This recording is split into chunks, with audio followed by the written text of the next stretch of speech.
One way to do a turkey call is with this gobbler, and it has a little diaphragm in it that allows the air to vibrate. You should try that. Okay. I would love to. Go ahead. All I right. want to see this. No. Damn! Nobody's serious. That just wasn't right. Yeah, I know.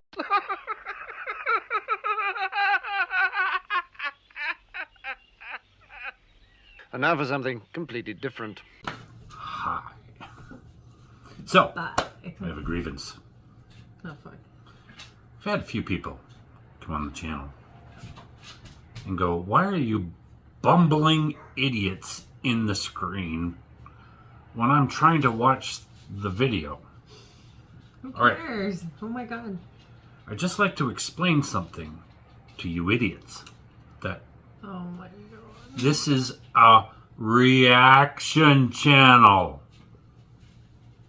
And we react to things. Okay? That's why we're on the screen. If you don't want to watch it with us on the screen, then feck off. Oh my god, Brad. Jesus. Anyhow, I just delete them anyways. They're idiots. But I'm not bitter. No, he's so fucking sensitive though. Jesus. No, he's No, not bitter at all. but I'm getting the word out. I'm telling you. It's like, if you don't like us, go away. Don't make a speech. Oh, it All right. doesn't matter. Love the rest of you, though. It's fine. You know what? Who cares? Who cares? All right. That's what It's time for episode 5 of the day today. Named after me, Magnificent. You're not magnificent. You're beautiful. Magnificent. God, don't come back, do you? No,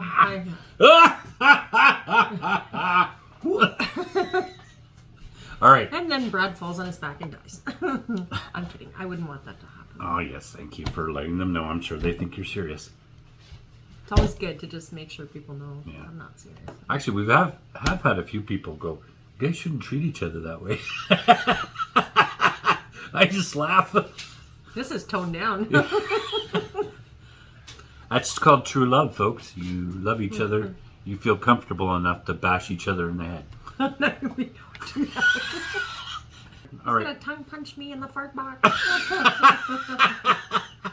now you have to cut it out. No, I gotta leave that part in. All right, here we go. No. So day today, Okay. episode 5. We love this little series, so and you today, guys can yes. fill us in with all of the references we miss because we're in Canada. Eh? All right, here we go. And he's thick in the head, eh? Can you see with the glasses on? Yeah. Okay. The headlines tonight: Euro MPs' new headsets play the sound of screaming women. Brian Ferry bath mat poisonous, say lab.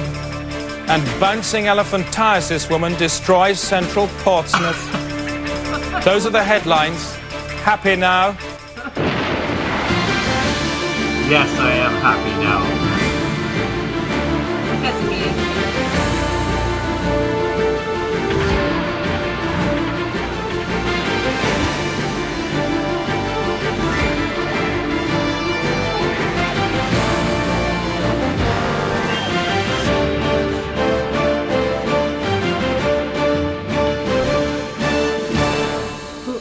Hello, sir.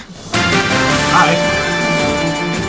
On the day-to-day tonight, MP in heartless outburst after bomb goes off in Hurd's bath. Well, one bomb's going off in the Foreign Secretary's hand, but all he does is say, well, I didn't need that hand anyway. And a warm handshake from Michael Heseltine for the children he is about to release into the woods and shoot. How do you do? Nice to say hello to you. The Bank of England is in chaos following the discovery that the pound has been stolen. As the news broke, trading rooms were plunged into chaos. Even seasoned campaigners known for grace under pressure reduced to squawking the day's panicked cry, What's happening? "What's happening?" The pound was stolen at 1:30 this afternoon by thieves dressed as cleaners. They drove a white Montego. Helicopter police gave chase, but despite the shunt, the men escaped, making good with their legs across open ground. As city markets crashed and flew off, The government tried to stabilise the economy with an emergency currency based on the Queen's eggs, several thousand of which were removed from her ovaries in 1953 and held in reserve. This meant anyone mad enough to seize on the panic selling of dead pounds could become a dollar millionaire in less than an hour. How much money have you personally made today?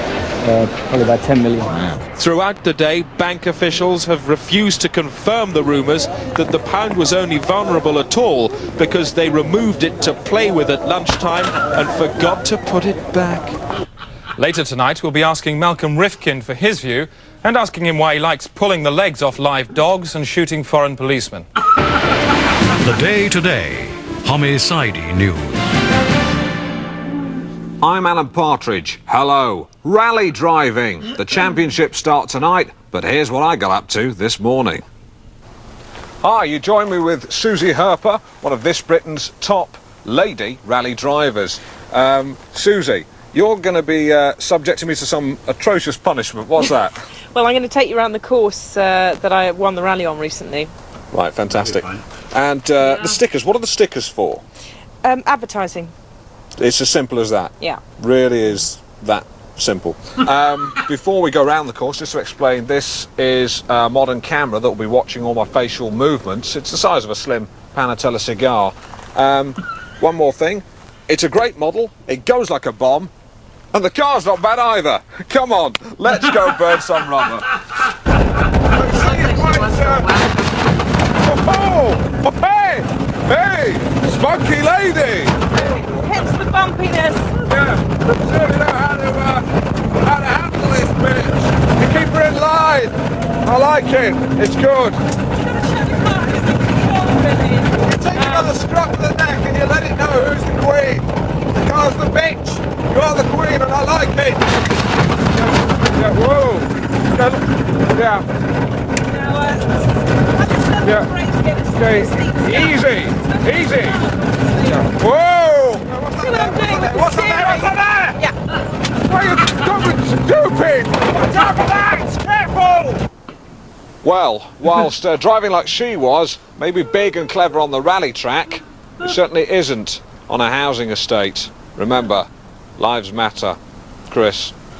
It's been revealed that the junior Treasury Minister, Michael Portillo, carries a sawn-off shotgun to constituency meetings, corners children in parks and chews their cheeks, and has frequent sexual intercourse with stray animals, claiming, as long as it's got a backbone, I'll do it. That story we reported last week and have since discovered it to be untrue. Paul Boteng.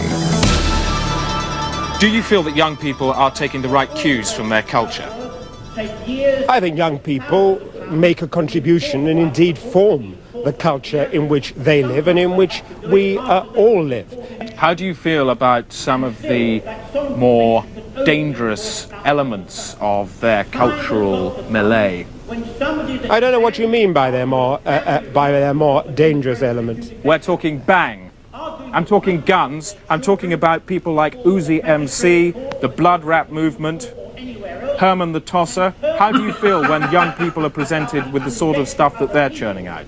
I think it's rather sad. When somebody listens to Herman the Tosser? And I think that there are very many young people who are turned off by that violence, by that sexism, by that racism, and by that homophobia. Are you levelling all those accusations at Herman the Tosser? No, I'm not. Herman the Tosser is not someone who has invaded my own particular consciousness. And although clearly he has invaded yours, it is a concern of yours. It sounds to me rather. It sounds to me too. It sounds to me rather. And it sounds to me too. Rather an unpleasant name, but he may be a delightful and inoffensive person. The Day Today. The last scintilla of doubt just rode out of town. The American serial killer Chapman Baxter is to be executed today by the dead body of his last victim. Barbara Wintergreen reports.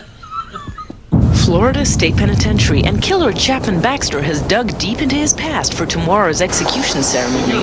The best kind of justice would be if my last victim, Colin Magnifivent, could be dug up and he could kill me. At Oregon's Animatronics Center, Dr. Travis Daitley has been fleshing out Chapman's unusual carcass request. Do the arm movements once more. Coffin Boffin Travis has undertaken to manometrize Colin Acevedo, the man who Baxter blasted in the past. He's even helping him to speak from the grave. There's three sample voices. The first one is a kind of generic voice. Justice. The second one is Martin Sheen. Justice. And the third one, it's my favorite, Louis Armstrong. All of America is electrified by this vigilante victim. He's appeared in a cavalcade of front covers and chat shows and has squeezed new life into fruit juice ads. Sangiest fruit juice you've ever tasted. And there ain't no. Live wire Acevedo is dating supermodel Kendall Ball, who seems stuck on the stiff. Carl's kind of cute. He's strong and silent, and doesn't bullshit me like other guys. Do you get to spend a lot of time alone together?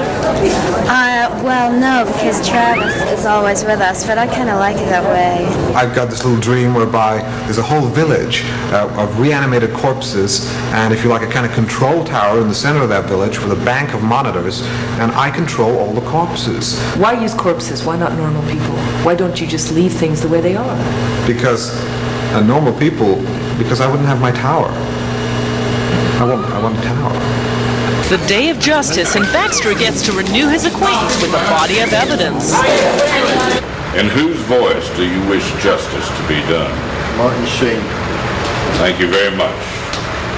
You may proceed. Colin needs a few moments to decompose himself before delivering a stiff charge to Baxter. Justice.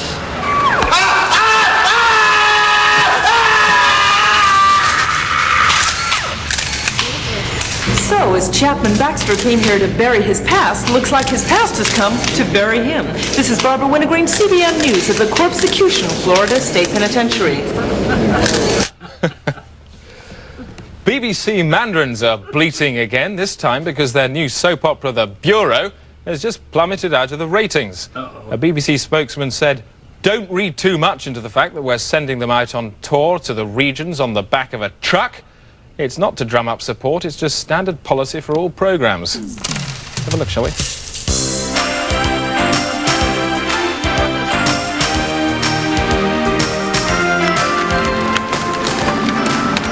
Maria? Yeah? You know I'm gay? Yeah. Well, do you think it's possible for a gay man to love a woman? Of course it is, Guy. There's no rules to love. You've got to follow your heart. Maria? Yeah? I love you. Watch out, it's Hannity. Boy, I'm trying to run a high-class bureau de change, not some two-bit nipple peep show in Rio de Janeiro. Ange, where you been all day? We've been worrying about you. It's not Ange anymore, actually. It's Mrs. Hannity to you.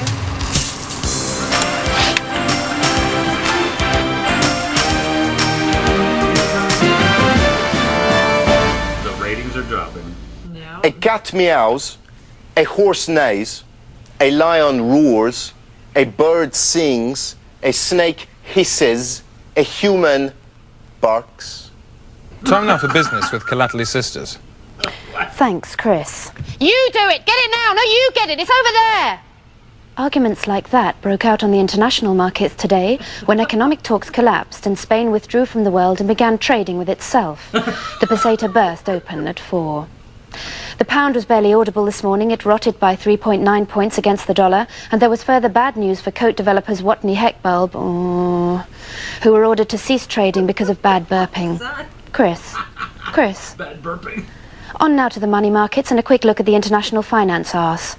And there you can see the US and Japanese cheeks started off with a gap of 2.4, but increased trading forced the two together to form a unified arse at around lunchtime, which held for the rest of the day. In summary then, oh no, Chris? For a second night running, London's police are out in force clamping the homeless. The new measures have been in operation since Monday and are already proving successful. The clamps are bolted on to any homeless person found asleep or motionless after 9 p.m. at night. This is the time when London's street people start accumulating in doorways, many of them drunk and pissed up on booze. The clamps ensure that any homeless who has caused a blockage is forced to stay put when they wake up. They've probably been sick too. They are then prosecuted and punished. And reaction to the new measures has been strong. So far, we've spoken to Kim Wilde. Does it make you feel bad when they clamp homeless people on the Strand? When they clamp them? Yeah.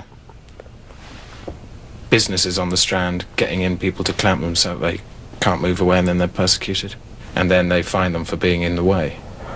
I didn't know that. That's awful. Would you call for clamps to be illegalised? Certainly on human beings, it's obscene.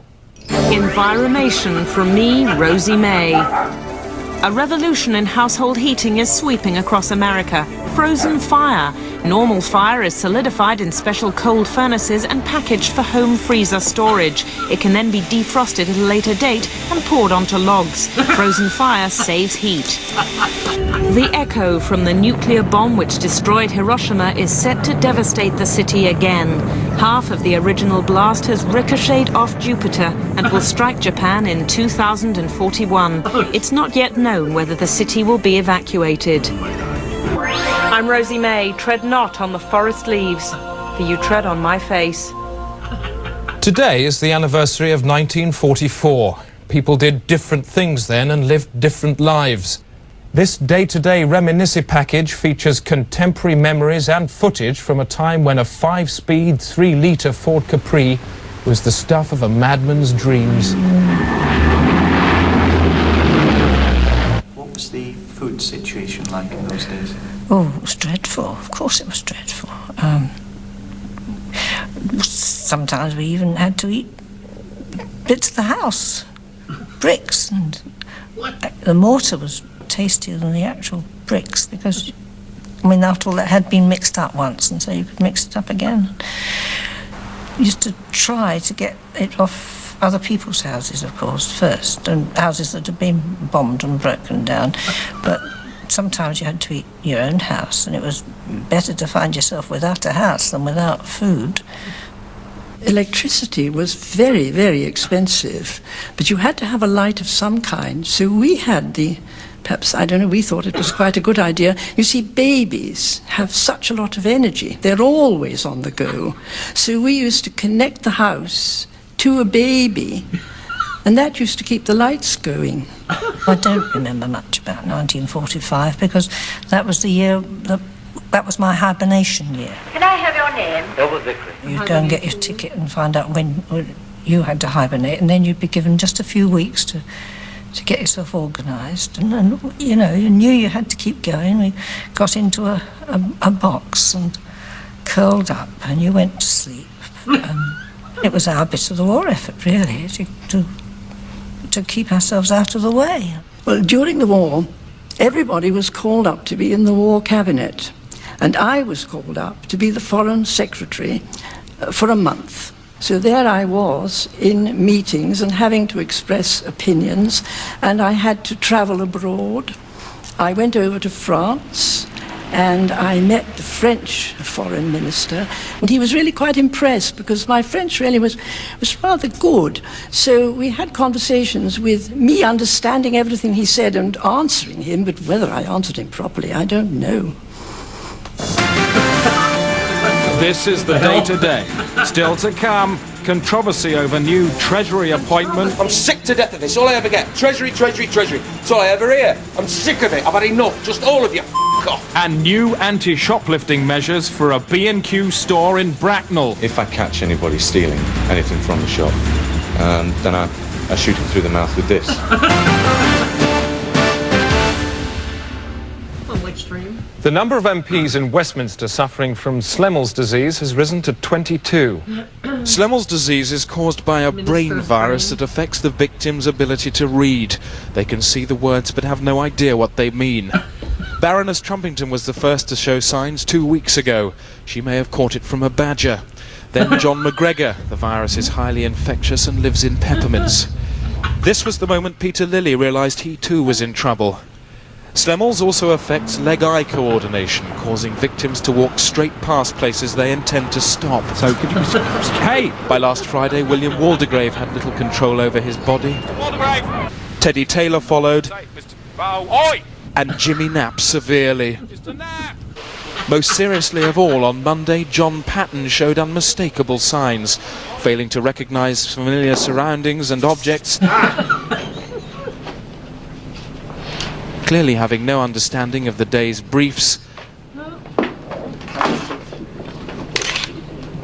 The second document proved equally mysterious, and the third he couldn't even be bothered to try. And the disease shows no sign of stopping. This morning, Malcolm Rifkind appeared lost when he was just 20 yards from his office.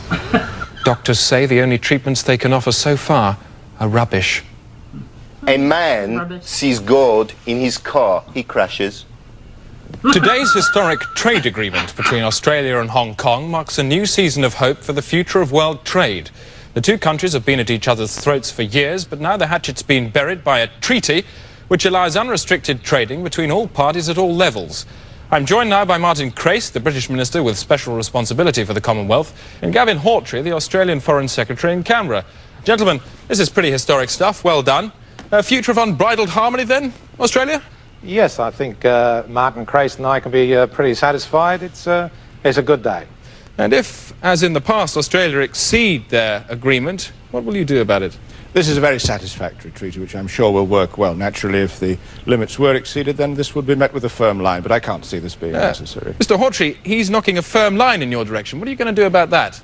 Well, in that case, we just reimpose sanctions as we did last year. Sanctions? Hang on a second. They've only just swallowed their sanctions, and now they're burping them back up in your face. I think sanctions is rather premature talk. Certainly, if sanctions were imposed, we should have to retaliate with appropriate measures. But I can't think appropriate measures is a euphemism, Mr. Hawtrey. You know what it means. What are you going to do about that? Well, I just have to go back to Cabinet. And ask them about what? Well, I don't know. Maybe it's a matter for the military. The military? I think military measures is totally inappropriate reaction, and I think this is way, way over the top. Sounds like you're being inappropriate, are you? Of course I'm not being inappropriate. Martin Crace knows that full well. This is the sort of misunderstanding that I thought we'd laid to rest during our negotiating period. Misunderstanding it certainly is. It's certainly not a treaty, is it? You're both at each other's throats. You're backing yourselves up with arms. What are you going to do about it? Mr. Hawtrey, let me give you a hint. Bang! What are you asking me to say? You know damn well what I'm asking you to say. You're putting yourself in a situation of armed conflict. What are you plunging yourself into? You'd like me to say it? I want you to say it, yes. You want the word? The word! I will not flinch. You will not flinch from?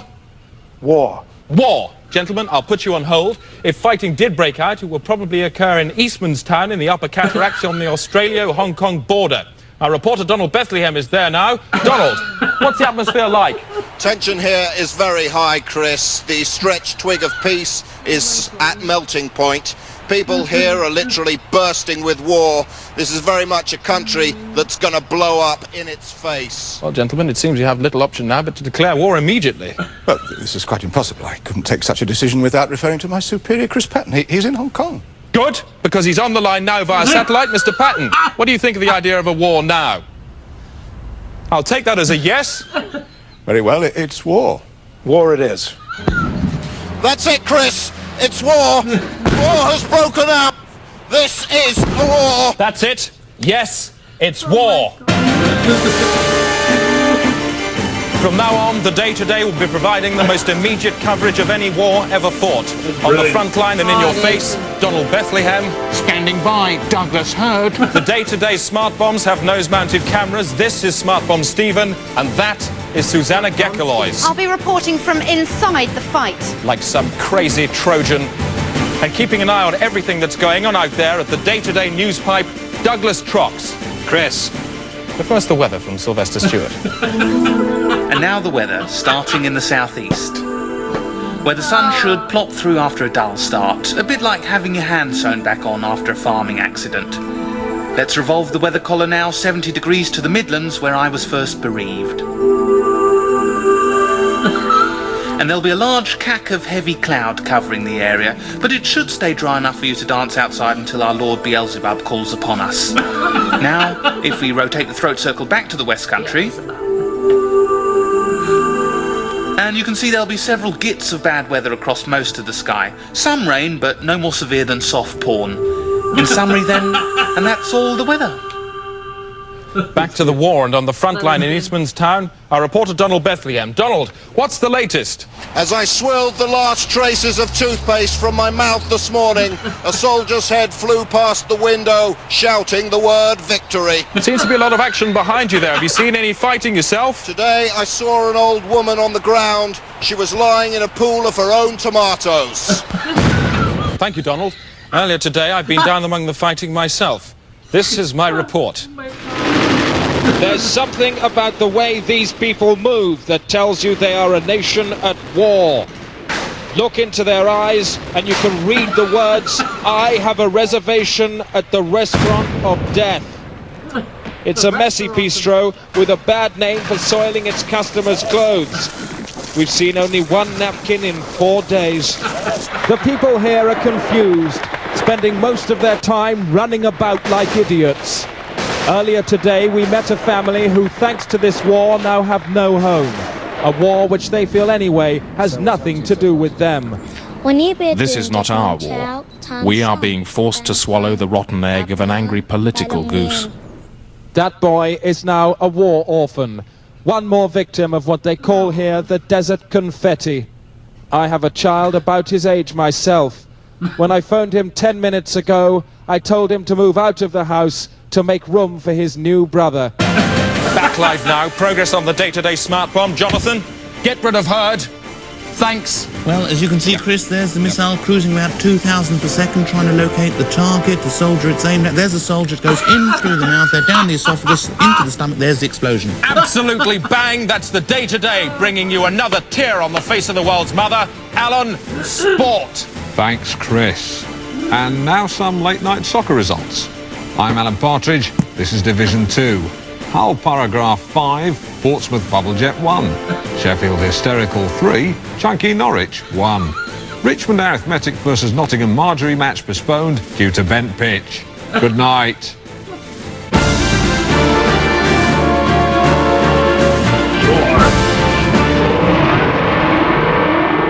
Pretty much the way it is.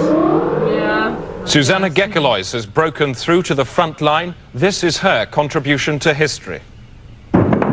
This is the very heart of the conflict. The men here have been fighting non-stop for 3 days. We drove in at night, straight into the middle of a rocket battle. The air now is thick with what they call here the electric cornflakes. We're under strict instructions not to leave the vehicle, but to drive on through. With no cover, we ran across open space to a nearby house. Even though they were told We not to found stop. an injured man. We did our best. There are always casualties in war. There was a family sheltering in the back room. We had no tongue in common, but through the universal language of mutual need, I knew she was saying, "Come, set your equipment up in our refuge. The world must see this mess." These brave people are now sleeping, but they know that tomorrow our aerials and transmitters could make this house a prime target. Chris. Back to the war now, and in the noise and heat of what they call here the flying scissor beans, there is no optimism, or at least wasn't, until just 2 minutes ago when we received these pictures of a miracle from the front line less than a mile from where I'm standing. This was the scented rose in the bum gut of Satan, for here at 7:13 precisely, the fighting stopped. Soldiers who moments earlier had been shooting each other's teeth out suddenly put down their guns and joined in peaceful commune. Some played games, or like these men, planned a musical. The reason for this outburst of calm lay inside a shed, for here the massed forces of two world powers were unified by nothing more than the distress of a cat stuck on a high shelf. No one knows how it got there, but these brave fighting men, moved by the simplicity of the animal's plight, decided to forget their differences and try to get it down. But even as the men celebrated, their heads were blown clean off. For somebody, nobody knows who, had filled the cat with nitroglycerin. The Day Today. News from telly to belly. Just time for a quick look at tomorrow's headlines. Plastic surgeon arrested with stash of stolen mouths. That's in the Express. The Hull Aphrodite, police chief crushes lizard with whistle. There he is, looking wretched. The Daily Mail, child made of paint wins by-election. The Murdoch papers tomorrow, crazed wolves in store, a bad mistake, admit mother care. And there's the same story in The Sun. And the Daily Mirror have a special pull-out note for the milkman, 5 pints please. They'll be doing 3, 2 and 4 later in the week. That's it. That's the Day Today. On the day, a man on this programme told how he was menaced by Hugh Scully.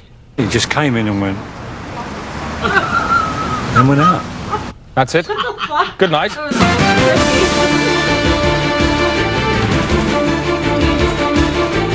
What's he doing now? What's going on in the war room?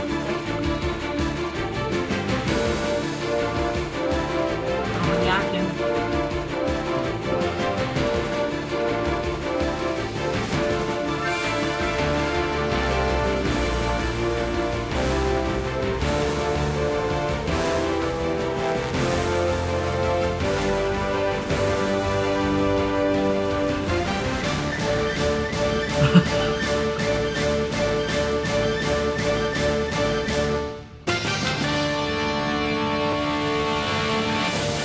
Available from now on commercial video. The Day-to-Day, This Is Our War.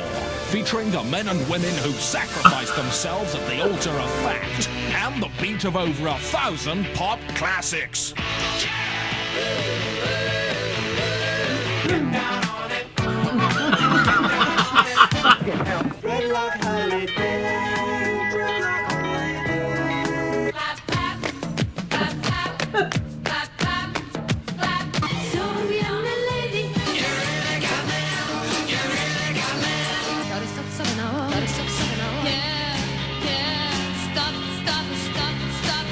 Wishing on a star.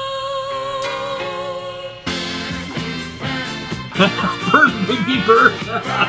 Jeez. Disco Inferno. Disco Inferno, yeah. Upside your head, say hoops upside your head.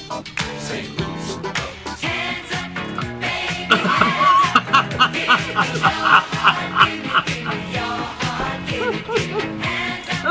The Day-to-Day, This Is Our War.